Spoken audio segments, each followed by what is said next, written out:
नमस्ते to all of you. तो ठीक है, आज का हमारा जो टॉपिक रहेगा वो रहेगा types of amend, types of bill, types of bill. ठीक है, मैंने आपको बताया था कि जो यूनियन गवर्नमेंट होगा यानी उसमें मैं आपको कुछ इंपॉर्टेंट टॉपिक अलग से कराऊंगी, कुछ चीजें जो रह गई होंगी उसमें राज्यसभा लोकसभा तो वो हमारी यहाँ पर डिस्कस हो जाएंगी। ठीक है, तो that's a very important topic from your exam point of view which is types of bill. ठीक है, आपको मोस्टली जो पढ़ने हैं वो आपको 3 बिल पढ़ने हैं, उनके बारे में थोड़ा सा जानना है। ठीक है, तो पहले मैं यहाँ पर बताती हूँ कि कौन कौन से बिल के विषय में हम पढ़ेंगे। ठीक है, so we will basically talk about पहला बिल होगा हमारा money bill, money bill. Am I clear to you? The second one is ordinary bill, ordinary bill। और जो तीसरा हमारा बिल होगा that is constitutional amendment bill। Is it clear to you or not? So the first is money bill, जिसे हम हिंदी में कहते हैं धन विधेयक। The second one is ordinary bill यानी साधारण विधेयक।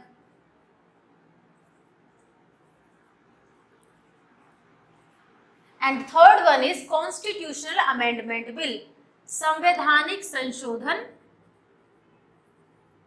संवैधानिक संशोधन विधेयक।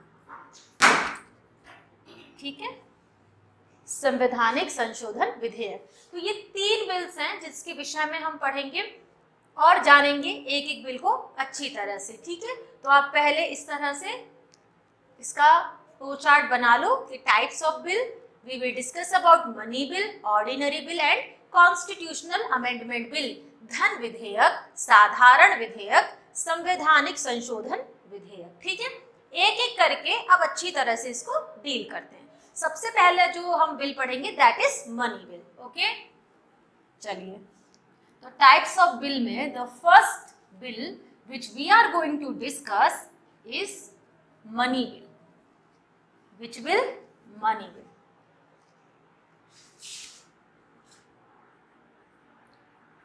मनी बिल यानी धन विधेयक।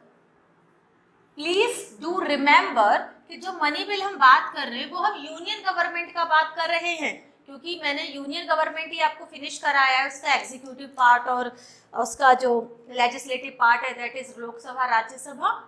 तो हम मनी बिल जो बात कर रहे हैं we talk about the union government bill. ठीक है, तो सबसे पहला प्रश्न आपसे पूछ लिया जाता है कि भैया ये बताओ कि ये मनी बिल किस आर्टिकल में आता है। Which article is related to money bill? So article 110, which article? 110 article जो है 110 आर्टिकल मनी बिल से संबंध रखता है। दूसरा प्रश्न आता है कि वेयर ओरिजिनेट कहाँ पर आता है ये। वेयर ओरिजिनेट मतलब इसको कहाँ लाया जा सकता है, तो इसको लाया जा सकता है ओनली इन लोकसभा। तो पहला प्रश्न तो यही हो गया कि मनी बिल किस आर्टिकल में आता है। तो मनी बिल आपका किस आर्टिकल में आता है? मनी बिल आता है आपका आर्टिकल 110 में। दूसरा प्रश्न आता है कि मनी बिल को केवल कहाँ लाया जा सकता है, तो केवल और केवल इसे लोकसभा में लाया जा सकता है। ठीक है, एक चीज मैंने आपको पावर्स ऑफ स्पीकर में बता दिया था कि कोई बिल मनी बिल है या नहीं इसको डिसाइड करने का अधिकार किसे होता है? स्पीकर को होता है। तो लिख लीजिए यहाँ पर वापस से, speaker will decide whether a bill is money bill और नॉट, कि कोई बिल मनी बिल है या नहीं इसका निर्णय कौन लेगा? स्पीकर लेगा। ठीक, आगे मनी बिल के केस में राज्यसभा को क्या पावर होती है? What is the power of Rajya Sabha in case of money bill? तो देखिए राज्यसभा आरएस, राज्यसभा आरएस मतलब Rajya Sabha can hold money bill only for 14 days. केवल 14 दिन के लिए राज्यसभा इसको होल्ड करके रख सकती है।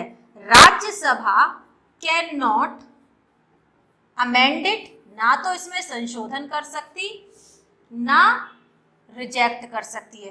कैन नॉट अमेंड इट या नीदर लिख लो ना, Rajya Sabha neither amend it nor amend nor reject it.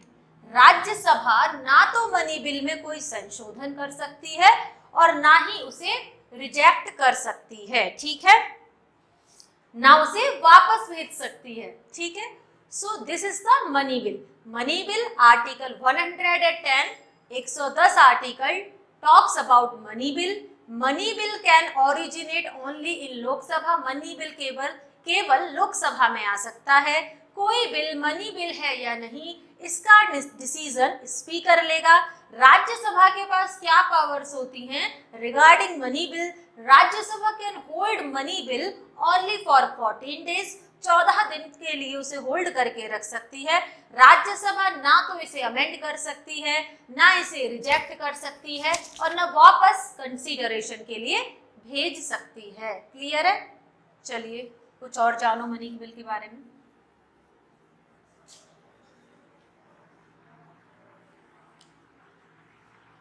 Money bill को लोकसभा में लाने से पहले प्रेसिडेंट की पूर्व अनुमति की आवश्यकता होती है। लिख लीजिए, इट कैन ओरिजिनेट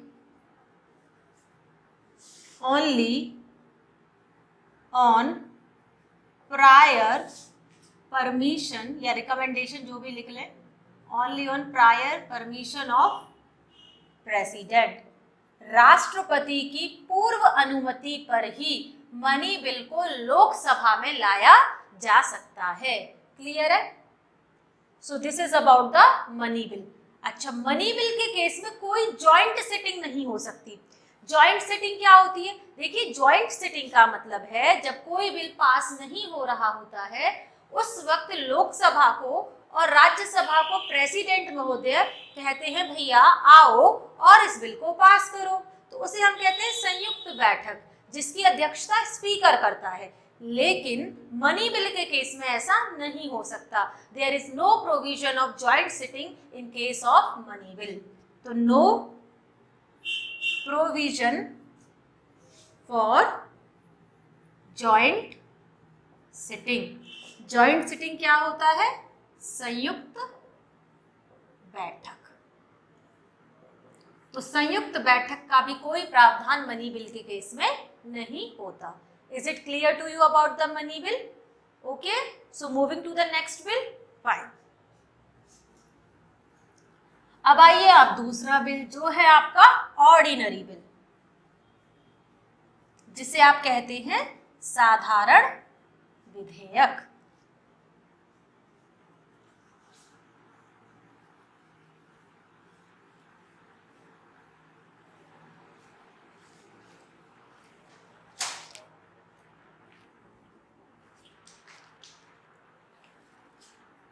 ऑर्डिनरी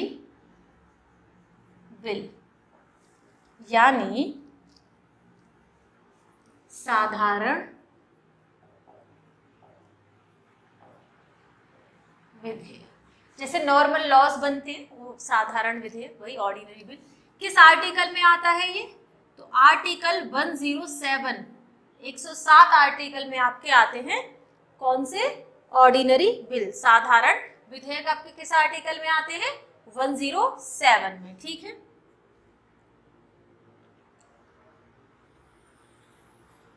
साधारण बिल के केस में कैन ओरिजिनेट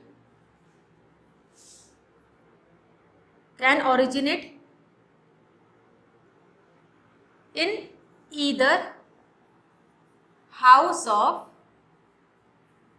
parliament, संसद के किसी भी सदन में इसे लाया जा सकता है।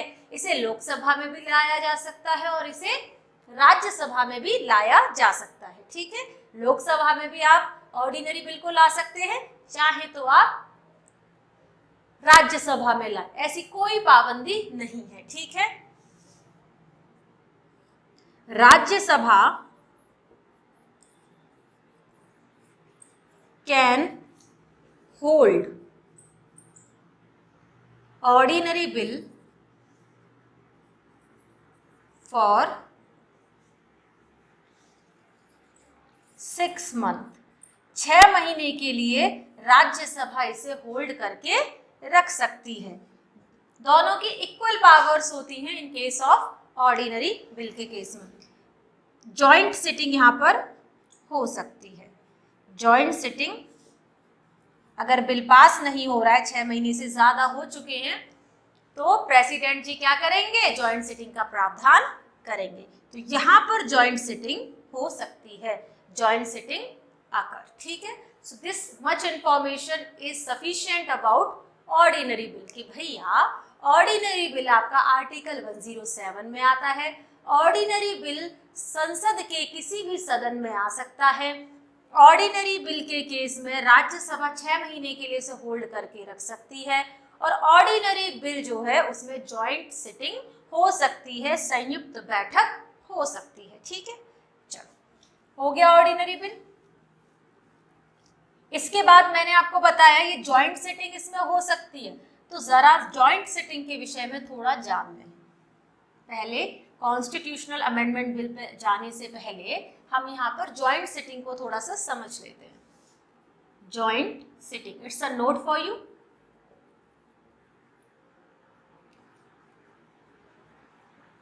जॉइंट सिटिंग यानी संयुक्त बैठक। सबसे पहली बात तो ये आती है कि भैया इस संयुक्त बैठक से रिलेटेड आर्टिकल कौन सा है, कौन सा आर्टिकल कहता है कि संयुक्त बैठक जॉइंट सिटिंग हो सकती है। तो आर्टिकल 108, आर्टिकल 108 किससे रिलेटेड है, जॉइंट सिटिंग से। दूसरा, जब मैंने आपको सोर्सेज ऑफ द कॉन्स्टिट्यूशन पढ़ाया था तब मैंने आपको बताया था कि हमने, हमारे देश ने, हमारे संविधान में जो जॉइंट सिटिंग का प्रावधान है, जो संयुक्त बैठक का प्रावधान है, वो कहाँ से लिया है। Is there anyone who will tell me about this कि हमने जॉइंट सिटिंग का प्रावधान कहाँ से लिया है। तो हमने जॉइंट सिटिंग का प्रावधान यानी इसका जो सोर्स है वो है ऑस्ट्रेलिया। ऑस्ट्रेलिया से हमने जॉइंट सिटिंग का प्रावधान लिया हुआ है।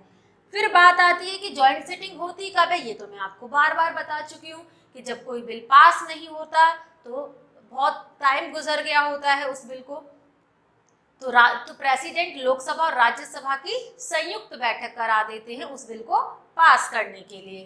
तो आप क्वेश्चन आता है कि सम्मन्ड बाय प्रेसिडेंट, यानी सम्मन किसके द्वारा होता है, बुलाता कौन है जॉइंट सिटिंग को, प्रेसिडेंट, और प्रिसाइडेड बाय, और इसकी अध्यक्षता कौन करता है, स्पीकर या प्रिसाइडिंग ऑफिसर, ठीक है, of the house. Clear? So this is the information about the joint sitting, that article 108 talks about joint sitting. The source of joint sitting is Australia. It is summoned by president, president के द्वारा इसे बुलाया जाता है, and it is also presided by the speaker, और speaker के द्वारा इसकी अध्यक्षता की जाती है। Is it clear to you? Okay. अब आता है हमारा तीसरा बिल। कौन सा है वो bill? Constitutional amendment bill.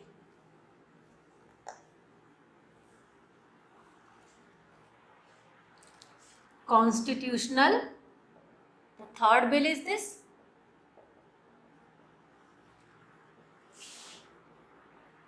Amendment bill, संविधान संशोधन अधिनियम। बच्चों, which article is related to constitutional amendment bill? संविधान संशोधन अधिनियम से रिलेटेड बिल कौन सा है, वो आर्टिकल कौन सा है? तो आर्टिकल 368, ठीक है। किसी हाउस में आ सकता है क्या? जी हाँ, originate in either house of parliament, Lok Sabha में भी आ सकता है और राज्यसभा में भी ये आ सकता है। अच्छा, अब बात आती है, क्या प्रेसिडेंट की प्रायर परमिशन चाहिए? नो। क्या कॉन्स्टिट्यूशनल अमेंडमेंट बिल को लाने से पूर्व, क्या संविधान संशोधन बिल को लाने से पूर्व राष्ट्रपति की परमिशन की आवश्यकता है? तो no, no need of prior permission of president. संविधान संशोधन बिल को लाने के लिए राष्ट्रपति की पूर्व अनुमति की कोई आवश्यकता नहीं है। अब बात आती है इसे कौन ला सकता है? Who can bring this bill? कौन इस बिल को ला सकता है? तो दिस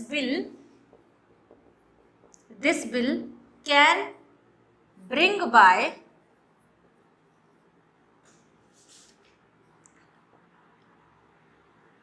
ईदर कोई मिनिस्टर ला सकता है या कोई प्राइवेट पर्सन और एनी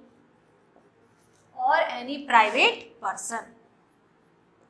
अब बच्चे यहाँ पे थोड़ा सा कंफ्यूजन, प्राइवेट पर्सन, बच्चों को लग रहा होगा हम लोग, ना, हम लोग नहीं। इस बिल को कौन ला सकता है? इस बिल को या तो कोई मिनिस्टर ला सकता है या कोई प्राइवेट पर्सन ला सकता है। देखिए, पॉलिटी में प्राइवेट पर्सन का मतलब होता है ऐसा व्यक्ति जो मिनिस्टर नहीं है, ऐसा व्यक्ति जो मेंबर ऑफ पार्लियामेंट तो है, संसद का सदस्य तो है, लेकिन मंत्री नहीं है, उसे हम कहते हैं प्राइवेट पर्सन। यानी सिंपल भाषा में मैं बोल दूं तो कोई एमपी यानी मेंबर ऑफ पार्लियामेंट, यानी कोई मेंबर ऑफ पार्लियामेंट, संसद का कोई सदस्य या कोई मिनिस्टर, कोई भी इस बिल को ला सकता है। ठीक, अब बात आती है इस बिल के केस में क्या होगा भाई? तो इक्वल पावर होती है इस बिल के केस में, इक्वल पावर होती है of both Lok Sabha and Rajya Sabha. Rajya Sabha और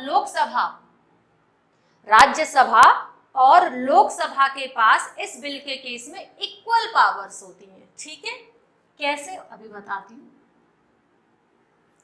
यानी ये बिल जब ही पास हो सकता है जब लोकसभा 2/3 बहुमत से इस बिल को पास कर दे, यानी स्पेशल मेजॉरिटी से, और जब राज्यसभा भी इस बिल को 2/3 बहुमत से यानी स्पेशल मेजॉरिटी से पास कर दे तो ये बिल पास हो जाता है। ठीक है, so is it clear to you? Equal power of both Lok Sabha and Rajya Sabha, इसका मतलब है Lok Sabha and Rajya Sabha both should pass. तो जो कॉन्स्टिट्यूशनल अमेंडमेंट बिल होता है यानी संविधान संशोधन अधिनियम, ठीक है, इसमें क्या होता है, मैंने आपको बताया था कि लोकसभा और राज्यसभा की इक्वल पावर होती है। ठीक है, तो लोकसभा और Rajya Sabha should pass the bill by special majority, दोनों को ही अलग अलग स्पेशल मेजॉरिटी से इस बिल को पास करना होता है। ठीक है, so it is very important. अगर लोकसभा ने उसे 2/3 बहुमत से पास कर दिया है यानी स्पेशल मेजॉरिटी से, और लोकसभा ने उसे स्पेशल मेजॉरिटी से पास कर दिया है, लोकसभा ने और राज्यसभा ने दोनों ने अलग अलग, तभी जाकर जो कॉन्स्टिट्यूशनल अमेंडमेंट बिल है वो पास हो पाएगा। ठीक है, अच्छा, अब क्या इसमें जॉइंट सिटिंग का कोई प्रावधान है? Is there any provision of joint sitting? As I told you earlier about the joint sitting, मैंने आपको joint sitting की पूरी जानकारी आपको उपलब्ध करा दी है। ठीक है, तो क्या कॉन्स्टिट्यूशनल अमेंडमेंट बिल में, संविधान संशोधन अधिनियम में joint sitting हो सकती है? तो इसका उत्तर है नहीं, नहीं हो सकती। अब आप भली भांति परिचित हैं कि जॉइंट सिटिंग क्या होती है ना? तो नो प्रोविजन